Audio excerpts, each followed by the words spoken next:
Hello everyone, I'm Godzilla 1954, and I'm bringing back the toy reviews because I'm selling on and I'm kind of running out of content. So we have ourselves here. We have Mecha Godzilla from the Godzilla vs Kong movie that came out this year. I've been wanting this figure for a while, and he looks good with this guy and this guy, but they're not the topic. This guy is really cool. He's fun to pose, and his posability is great. His painting is alright. The sculpting is great. But, I feel like some dull parts, I wish they made out the reds to come over in the parts that have red, like his chest, or his eyes especially. But he's good. He has an open mouth, and he opens up a little bit too wide. But we'll just keep it like that for now. His arm can go in and out, and it can go up here and then go back here. I can't tell if he has an elbow or not. I really can't. I think either he doesn't have an elbow or it's very faint. He doesn't have any waist movement, which is understandable because of these spines and his damage accessory, which I can see if I can pry out. There you go. And you can see his insides, which is really cool. So let's just put that back. And his legs are really weird. So he has a flap right there that makes the leg go in and out, and he can spread. Look at that. He can spread. That is beautiful. Right, let's just clip him back. Yeah. And he has a knee. Very, very nice. And he has a foot swivel. And he has a ball joint at the base of the tail. And his tail feels bendy wired, but I don't think it is bendy wired. So that's all of his posability. Let me freaking fix his legs really quick. Get them back to normal. There we go. And he does come with another accessory, and it's this thing. Now, if you haven't watched Godzilla vs. Kong, you're probably just like, what the hell is this? Well, there's a scene where Kong is knocked out and Godzilla is still fighting Mechagodzilla. The humans come in and they use this to charge Kong. You know how doctors they clear and then they just electrocute them to get them back up to their senses? That's what they did. And this is what they did to get Kong back up. So this is really cool, but I don't know why Mechagodzilla came with it. I feel like an atomic breath piece would be way more fitting, and it would have been so much cooler. Because Godzilla understandably got an atomic breath piece. Kong understandably got his axe. But Mechagodzilla just gets this. Honestly, I feel like Kong should have came with this, if anything. Because there's been 2 Kong figures. I believe there's one with his axe and one with a tree. And I feel like this should have came with the second Kong figure. The one without his axe. So yeah, really, really cool.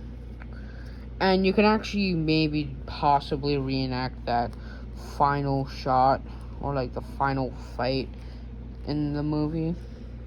And I would say spoilers, but that the movie was released in March. I'm pretty sure I don't really need a spoiler warning. It's kind of like how people still say spoiler warnings for Endgame, for Avengers Endgame, even though the movie's been out for 2 years.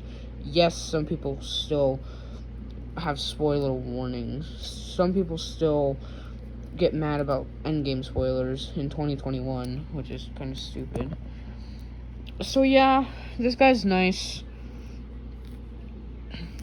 Let me unplug the phone really quick. Let me get him to a viable standing pose so he doesn't look like he's slouching like every single gamer.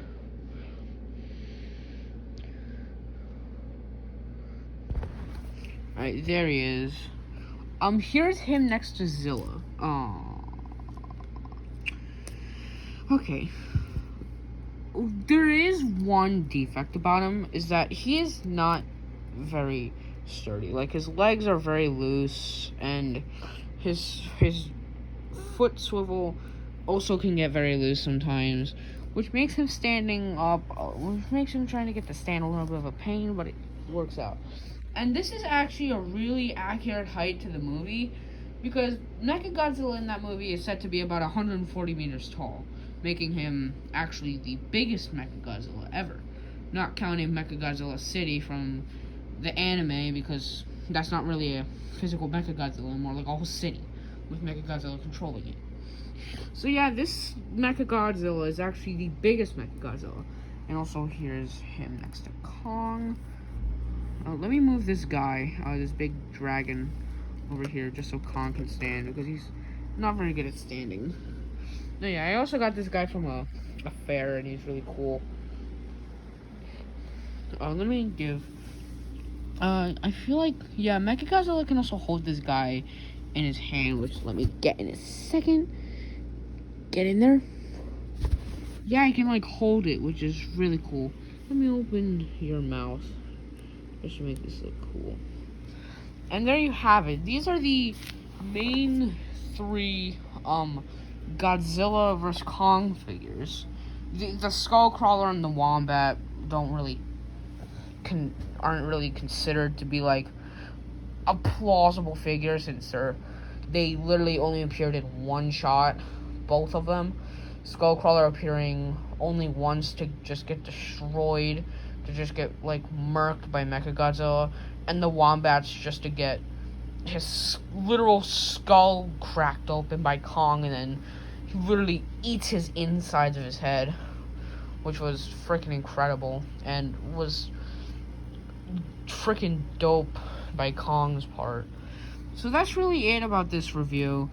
Tell me what you guys think of this guy. He's really cool, and he can get like the cheapest on Amazon by like 30 to 25 bucks, but I've seen him at $100, which I really do not know why. But if you want to get him, just try and get the less pricey ones, but usually the less pricey ones are out of stock. So I mean, hey, go big or go home, I guess. Just, yeah, I don't know why his mouth opens like this. He just consumes Godzilla's head. Yeah, but that's really it for this toy review. If you enjoyed it, like and subscribe if you have not. And maybe I can review that Kong over there. I don't know. You guys can tell me. But that's really it. Like and subscribe. Goodbye.